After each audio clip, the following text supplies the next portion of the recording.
Hi Aerie Fam, it's Raisman. I am so excited to take you guys on the first ever AerieREAL Summit.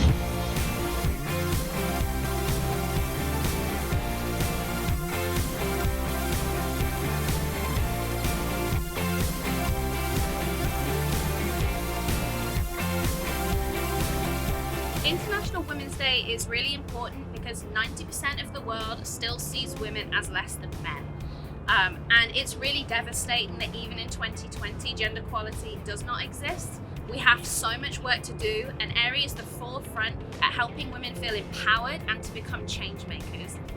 International Women's Day is important because it's an example of a thing we should be doing every single day of the year. Because what other better thing do you have to do but celebrate it every day?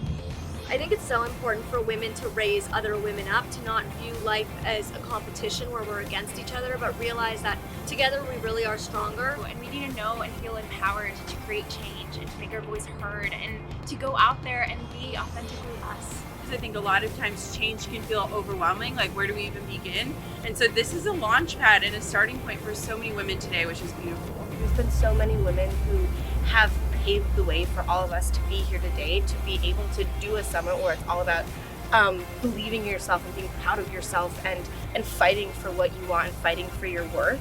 And there's been so many women in history that have done this so that we can stand on this beautiful mountain and hopefully continue to build so women in the future can have it even easier.